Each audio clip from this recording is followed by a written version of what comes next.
اللهم صل على محمد اللهم صل على محمد وعلى آله وصحبه وسلم. بسم اللہ الرحمن الرحیم.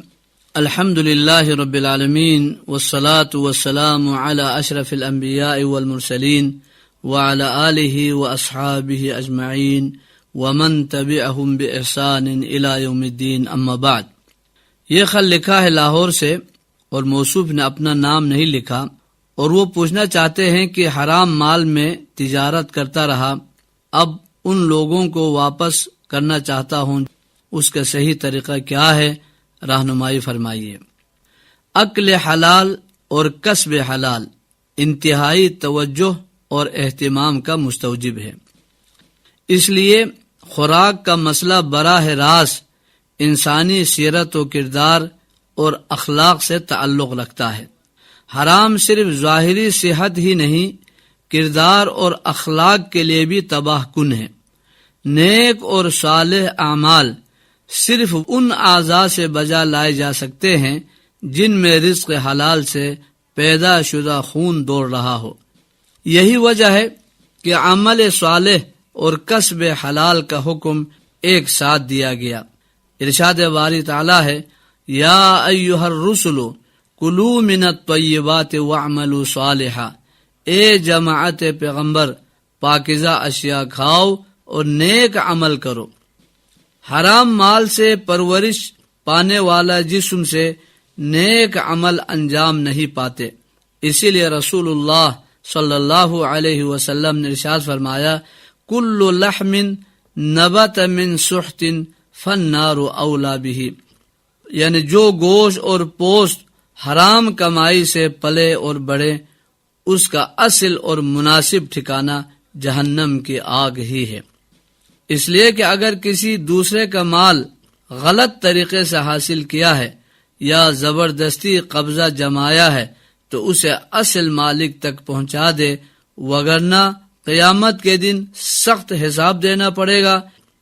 رسول اللہ صلی اللہ علیہ وسلم نے ارشاد فرمایا، من کان لأخیہ مظلمۃ من عرض او مال فلیتحللہ اليوم قبل ان یؤخذ منہ یوم لا دینار ولا درہم فإن کان لہ عمل صالح اخذ منہ بقدر مظلمتہ وإن لم یکن لہ عمل اخذ من سیئات صاحبہ فجعلت علیہ.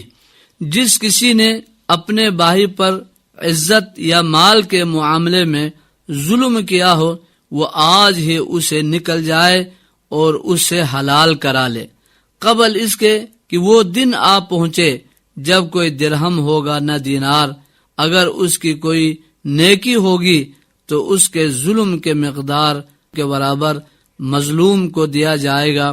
اگر اس کے نیک عمل نہ ہوئے تو اس کے ظلم کا شکار رہنے والے کی برائیاں لے کر اس کے سر پر ڈال دی جائے گی.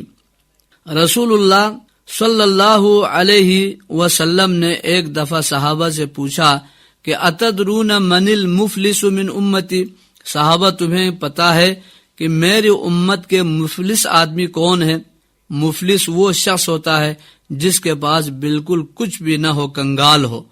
تو صحابہ نے عرض کیا کہ اللہ کے نبی، من لیس لہ دینار ولا درہم، جس کے پاس دینار اور درہم نہ ہو وہی مفلس ہے.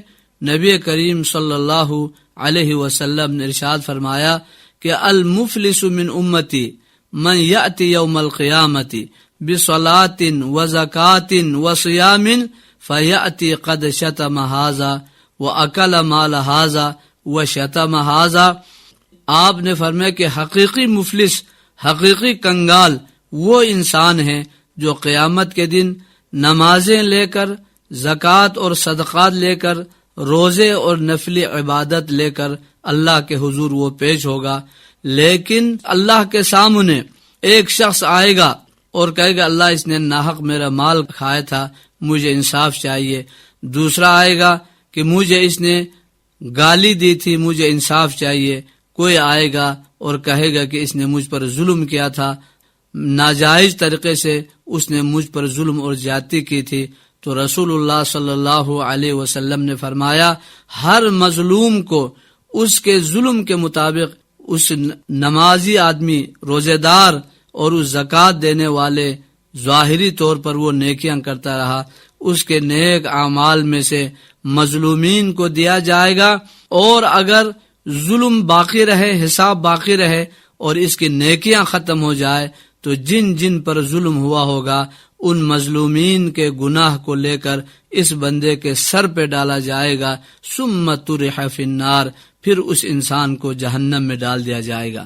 تو اس کی نہ نماز اس کا کوئی کام آیا، نہ روزے، نہ صدقات و خیرات، وہ اس لیے کہ وہ ظلم کرتا تھا، ناحق لوگوں کا مال کھاتا تھا۔ تو یہ بہت ہی خطرناک چیز ہے، اور نبی کریم صلی اللہ علیہ وسلم نے اس امتی کو سب سے زیادہ مفلس اور سب سے زیادہ کنگال قرار دیا۔ لہذا جس بندے پر ظلم ہوا ہے، جس کا مال کھایا ہے، زیادتی جس پر کی گئی ہے، اگر وہ ممکن ہو، موجود ہو، ان سے اگر ملاقات ہو سکتی ہو تو ان سے وہ معافی تلافی کرا لے۔ اگر ایسا ممکن نہیں ہے تو علماء نے یہ بھی طریقہ بتایا ہے کہ اس مظلوم کی طرف سے زیادہ زیادہ صدقہ و خیرات کرے، اور یہ کہیں کہ اللہ تعالیٰ اس صدقہ کا ثواب اس مظلوم کو ملے یا اس بندے کو ملے جس پر زیادتی ہوئی ہے۔ اللہ تعالیٰ ہم سب کو ظلم اور زیادتی، حرام کمائی اور حرام مال سے اللہ تعالیٰ محفوظ رکھے۔ اللہم یا عظیم السلطان یا عمیم الاحسان، تیرے حبیب پاک پر بے حد بے شمار درود و سلام ہو، ہمیں اپنی برکتوں سے مالا مال کر دے، ہم پر اپنی رحمتوں کا سایہ رکھ، ہمارے گناہوں کو معاف فرما، ہمیں جہنم سے آزادی عطا فرما۔ ستار العیوب، ہمارے عیبوں کا کوئی شمار نہیں، اگر تیری ستاری ان پر پردہ نہ ڈالتی تو ہم کسی کو منہ دکھانے کے قابل نہ ہوتے۔ مولا، جس طرح تو دنیا میں ہمارے عیبوں پر پردہ ڈالے ہوئے ہے، اسی طرح آخرت میں بھی ہمارے عیبوں کو چھپائے رکھنا، ہمیں دنیا اور آخرت کی رسوائی سے بچانا۔ غفار الذنوب، ہم انتہائی ندامت کے ساتھ اقرار کرتے ہیں کہ ہمارے گناہ حد شمار سے باہر ہیں، مگر مولا تیرا ارشاد ہے کہ تیری رحمت ہر چیز کو گھیرے ہوئے ہے، ہمارے گناہ بھی تیری رحمت کے احاطے سے باہر نہیں ہے۔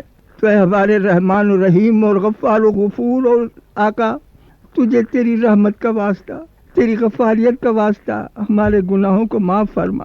مولا، پاکستان کو دائم قائم رکھ اور اسے تمام زمینی اور آسمانی آفتوں اور بلاؤں سے محفوظ رکھ۔